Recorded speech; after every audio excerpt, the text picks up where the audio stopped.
Hello दोस्तों, आप लोग कैसे होंगे। हम लोग जानते होंगे आप लोग अच्छे होंगे। आज हम लोग क्या पढ़ेंगे। आज हम लोग कक्षा 10 की गणित के पहले चैप्टर का नाम क्या है दोस्तों, वास्तविक संख्याएं। वास्तविक संख्याएं को इंग्लिश में क्या बोलते हैं, रियल नंबर्स। क्या बोलते हैं, रियल नंबर्स। यानी वास्तविक जो संख्याएं हैं इसके अंतर्गत आज हम लोग क्या करेंगे, आज हम लोग सिद्ध कीजिए वाला क्वेश्चन हम लोग सॉल्व करेंगे। यह question SSC GD, group D, railway, NTPC और अन्य प्रतियोगी परीक्षाओं में ऐसा क्वेश्चन पूछा जाता है। ऐसे क्वेश्चनों को आज हम लोग क्या करेंगे, अच्छे से सॉल्व करेंगे। यह क्वेश्चन कक्षा 10 के बोर्ड के पेपर में ऐसा क्वेश्चन आता है। ठीक है दोस्तों, देख लीजिए कक्षा 10 की जो तुम्हारी एनसीईआरटी का जो बुक है वो पहले चैप्टर का नाम क्या है, वास्तविक संख्याएं। वास्तविक संख्याएं क्या है, वास्तविक संख्याएं क्या है। हम लोग जानते हैं वास्तविक जो संख्याएं होती हैं वह परिमेय और अपरिमेय संख्याओं के समूह को ही क्या कहते हैं, वास्तविक संख्याएं। जो वास्तविक संख्याएं होती हैं वह परिमेय संख्या और अपरिमेय संख्या से मिलकर बनती हैं। यानी हम कह सकते हैं दोस्तों वास्तविक संख्याएं किसे कहते हैं, वास्तविक संख्याएं उसे कहते हैं, किसे कहते हैं, एक परिमेय संख्या और एक अपरिमेय संख्या के समूह को ही क्या कहते हैं, वास्तविक संख्याएं कहते हैं। आइए दोस्तों, जो वास्तविक संख्याएं होती हैं उसके अंतर्गत यह क्वेश्चन आया था। आज हम लोग इसे क्या करेंगे, सॉल्व करेंगे। यह क्वेश्चन बहुत अच्छा है। ऐसे क्वेश्चनों को आप लोग क्या करते हैं, मान के करते हैं। इस क्वेश्चन में क्या रहता है, इस क्वेश्चन जो आता है बोर्ड के पेपर में, यह क्वेश्चन कल्पना वाला सवाल है। कल्पना वाला क्वेश्चन मतलब हमारी कल्पना क्या है, गलत है। ऐसा क्वेश्चन में लिखा जाता है। ठीक है दोस्तों, यानी अगर क्वेश्चन में परिमेय संख्या पूछेगा तो उसका हम लोग क्या लेंगे, उसका व्युत्क्रम लेंगे। व्युत्क्रम इस क्या होता है, उल्टा होता है। यानी परिमेय संख्या का तुम्हारा व्युत्क्रम क्या होता है, परिमेय संख्या का व्युत्क्रम क्या होता है, अपरिमेय संख्या होता है।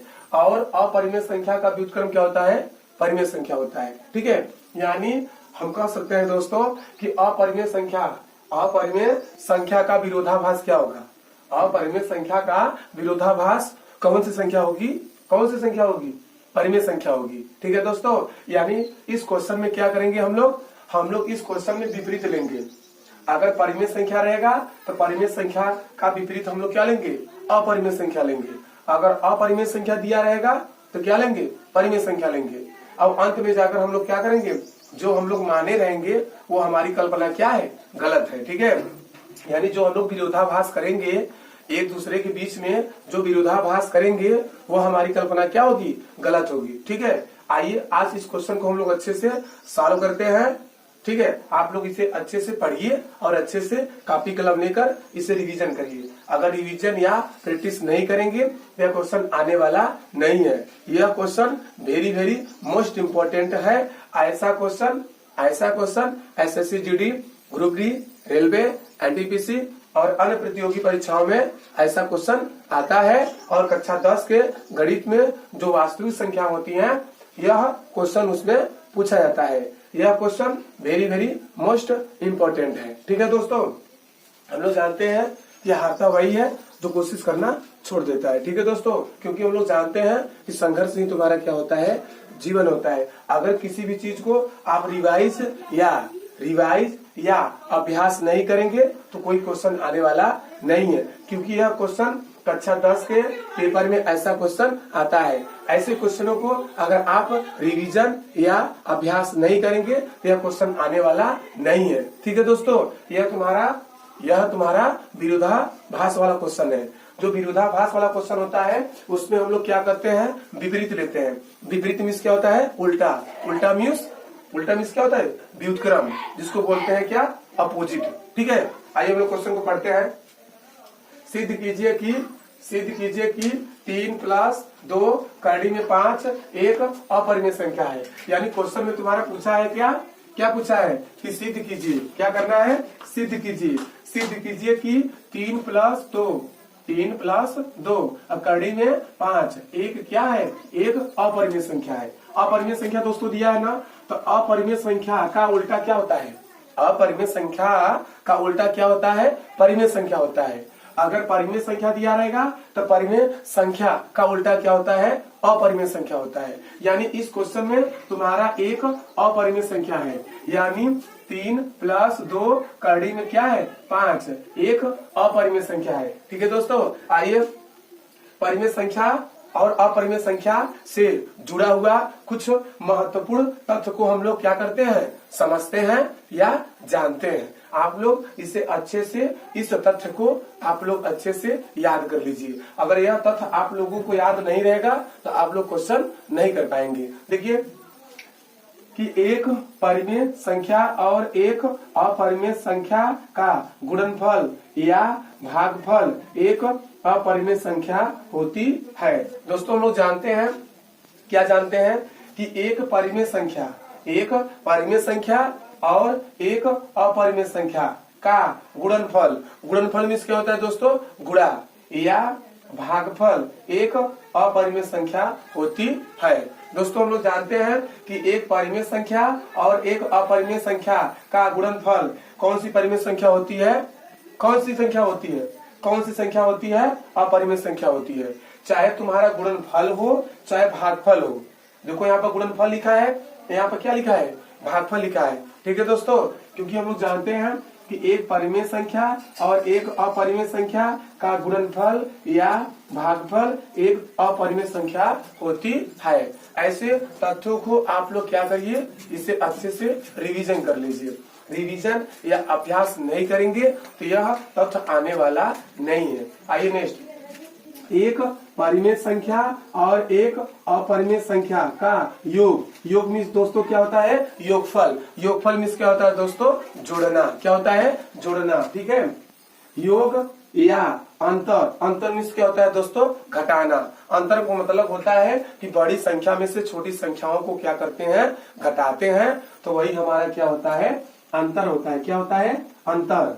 अंतर एक अपरिमेय संख्या होती है। आइए दोस्तों हम लोग दोबारा पढ़ते हैं कि एक परिमेय संख्या और एक अपरिमेय संख्या का योग या अंतर एक अपरिमेय संख्या होती है। ठीक है। ऐसे तथ्यों को आप क्या करिए? अच्छे से याद कर लीजिए। अगर यह तथ्य याद नहीं रहेगा तो आप लोग यह क्वेश्चन नहीं कर पाएंगे, क्योंकि हम लोग जानते हैं कि एक परिमेय संख्या और एक अपरिमेय संख्या का गुणनफल या भागफल एक अपरिमेय संख्या होती है, या एक परिमेय संख्या और एक अपरिमेय संख्या का योग या अंतर एक अपरिमेय संख्या होती है। आइए दोस्तों हम लोग क्वेश्चन को सॉल्व करते हैं। ठीक है, देखिए हम लोग सॉल्व करते हैं। 3 क्या दिया? 3 + 2 करड़ी में 5 किसके बराबर है? किसके बराबर है? देखिए P/Q के बराबर है। यानी हम कह सकते हैं दोस्तों कि 3 + 2 करड़ी में 5 एक अपरिमेय संख्या है। देखिए दोस्तों क्वेश्चन में तुम्हारा क्या दिया था? अपरिमेय संख्या दिया था, तो हम लोग क्या मान लिए? परिमेय संख्या। यानी अपरिमेय संख्या का उल्टा क्या होता है? परिमेय संख्या होता है। यानी 3 + 2 करड़ी में 5 एक परिमेय संख्या है, जो परिमेय संख्या P/Q के बराबर है तथा P और Q सह-अभाज्य संख्या। यहाँ पर जो लिखा गया है सह-अभाज्य संख्या बोलो या सह-अभाज्य पूर्णांक बोलो, पूर्णांक भी लिख सकते हैं। ठीक है, यहाँ जो संख्या लिखा है यहाँ पर हम लोग क्या लिख सकते हैं? पूर्णांक लिख सकते हैं। ठीक है, पूर्णांक है। और जहाँ Q बराबर नहीं है किसके?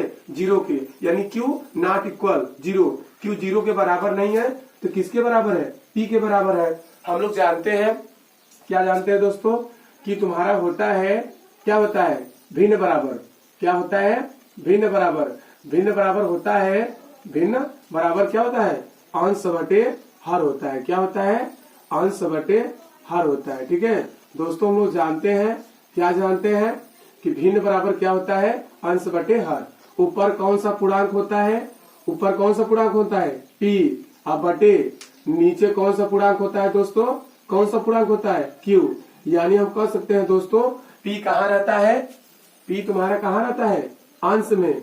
P कहाँ रहता है? अंश में। और Q कहाँ रहता है? हर में, यानी हम कह सकते हैं दोस्तों कि ऊपर वाले को अंश कहते हैं और नीचे वाले को हर कहते हैं। यानी हम कह सकते हैं दोस्तों कि भिन्न बराबर क्या होता है, अंश बटे हर होता है। अंश में कौन सा पूर्णांक होता है, p, हर में कौन सा पूर्णांक होता है, q।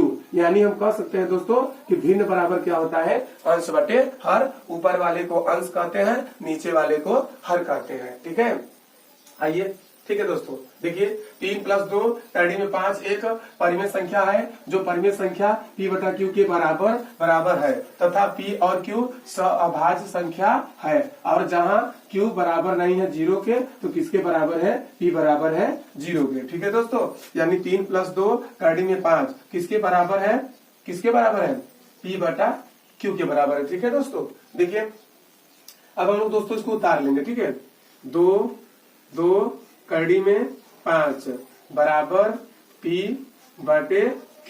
ठीक है दोस्तों, ये जो +3 है, जो +3 है, +3 का पंचांतर क्या होता है, +3 का पंचांतर क्या होता है, -3 होता है।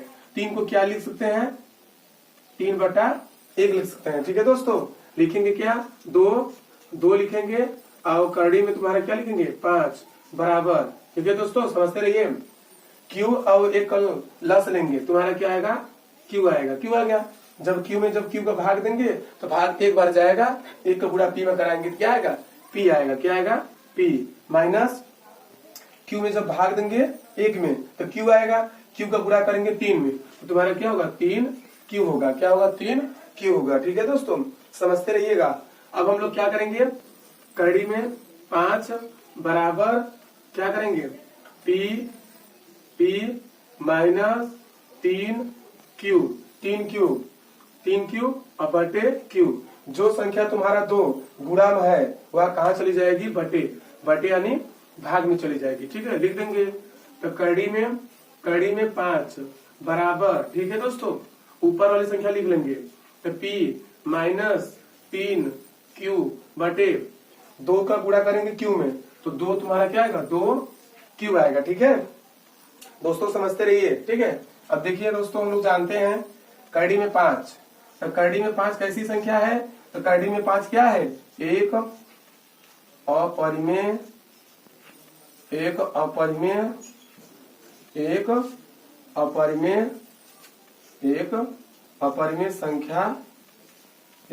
संख्या है। ठीक है दोस्तों, आप लोग अच्छे से समझते रहिए, अभ्यास करते रहिए, क्योंकि हम लोग जानते हैं कि संघर्ष ही तुम्हारा क्या होता है, जीवन होता है। देखिए कड़ी में 5 कैसी संख्या है, एक अपरिमेय संख्या है। क्यों, क्योंकि हम लोग जानते हैं, क्या जानते हैं, अगर कड़ी यानी रूट यानी वर्गमूल में ये तुम्हारा क्या है, कड़ी में 5 तुम्हारा क्या है, अभाज्य संख्या है।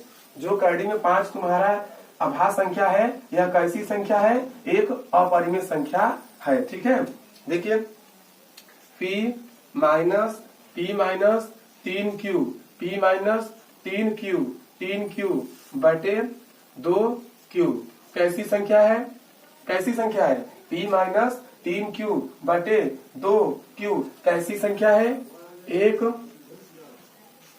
एक परिमेय संख्या है। एक परिमेय संख्या है। अतः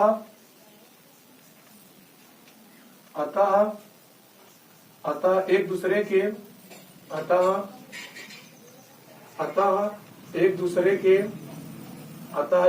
के विरोधाभास के कारण विरोधाभास के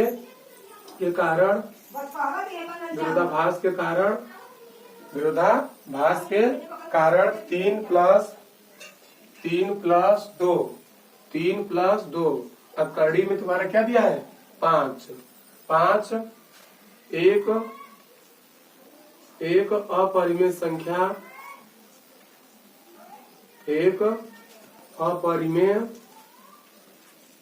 एक अपरिमेय संख्या है। ठीक है दोस्तों, हम लोग इसे सिद्ध कर दिए, प्रूव्ड, PROVED।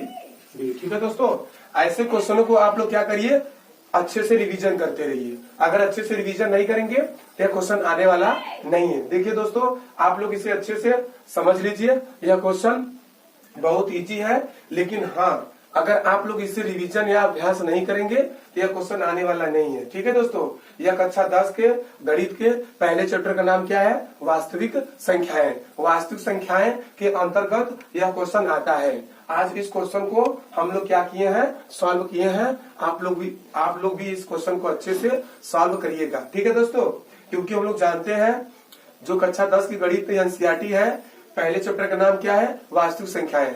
किसे कहते हैं? परिमेय और अपरिमेय संख्याओं के समूह को ही क्या कहते हैं? वास्तविक संख्याएं कहते हैं। ठीक है दोस्तों, आज के लिए इतना ही।